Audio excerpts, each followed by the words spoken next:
The US economy was supposed to be turning a corner by now, but instead it looks like we are headed for an exceedingly painful winter.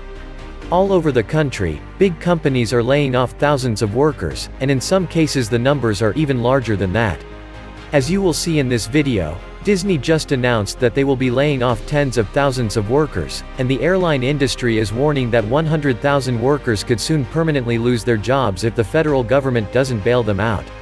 Meanwhile, we have been seeing businesses fail at a pace that is absolutely stunning. According to the Wall Street Journal, this year we are on pace to set new records for retail stores closings, retail bankruptcies, and retail liquidations. Retail store closings in the US reached a record in the first half of 2020, and the year is on pace for record bankruptcies and liquidations as the COVID-19 pandemic accelerates industry changes, particularly the shift to online shopping, according to a report on the downturn's severity.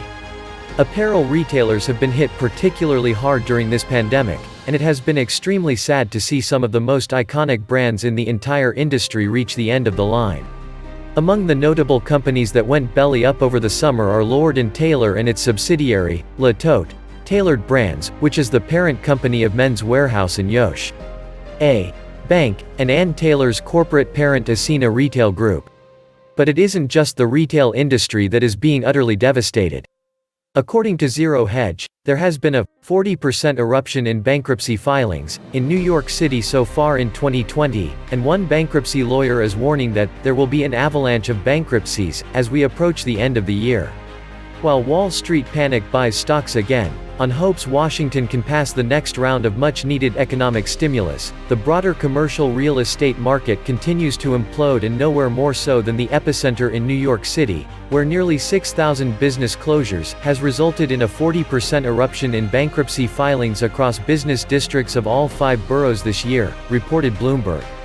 Al Togut, a bankruptcy lawyer who has handled insolvencies for small firms to megacorporations, said, "By late fall, there will be an avalanche of bankruptcies.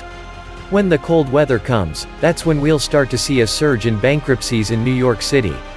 So does that sound like things will be getting better, or does that sound like things will be getting worse? I know that the answer is obvious. I am just trying to make things crystal clear for those that have been deluded into thinking that we are headed for some sort of a recovery. As more businesses collapse, more workers will lose their jobs. So even though we have already seen more than 60 million American workers file new claims for unemployment benefits in 2020, more waves of unemployment are still on the way. For example, we just learned that KPMG will be eliminating 1,400 jobs. Those are good-paying jobs, and they will not be easy to replace. Not to be outdone, Disney has announced that they will be laying off 20 times as many workers. Disney is set to lay off around 28,000 employees in the United States as prolonged closures and limited attendance have decimated its theme park business.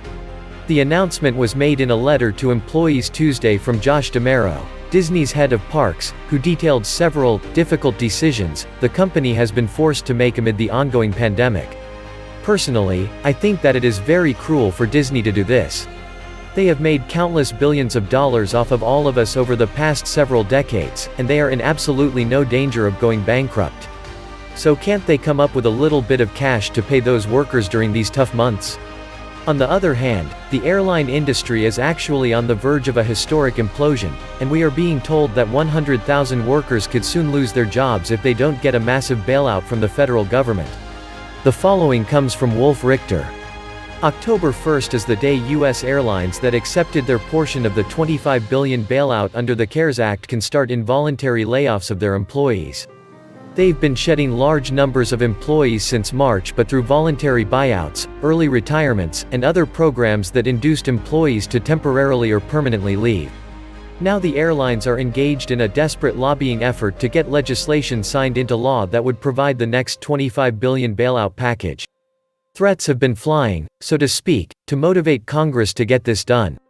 American Airlines CEO Doug Parker told CBS News on Sunday that if there isn't a new bailout program, there are going to be 100,000 aviation professionals who are out of work, who wouldn't be otherwise. This would include the 18,000 employees American Airlines has threatened to lay off. With everything that is going on, I don't have any idea how so many Americans can still feel so confident about the economy right now. It just doesn't make any sense. Perhaps this is another sign of how self-involved we have all become. If you haven't lost your job and nobody you know personally has lost a job, perhaps things still seem okay in your little world.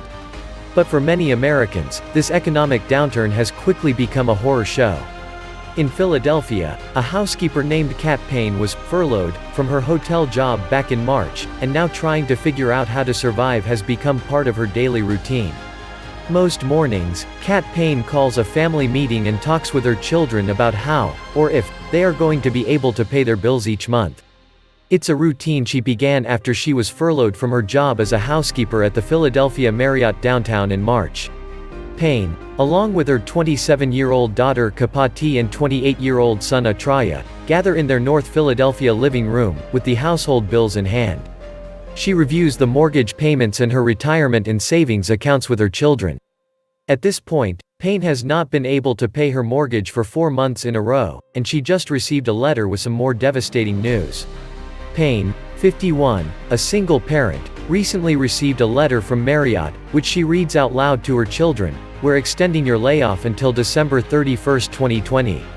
Could you imagine being in her shoes? What would you do?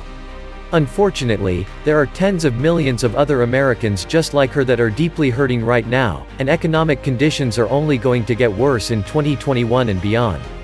With each passing month, more businesses are going to crumble, more workers are going to lose their jobs, and more financial stress is going to be put on the system.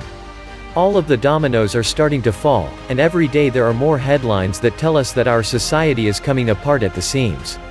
I have been warning my viewers for a very long time that this was coming, and now that it is here there will be no escape. Like, share, leave me a comment, subscribe. You will also find a PayPal link if you want to make a donation. Thank you wholeheartedly to all those of you who have already donated. Stay safe and healthy, friends.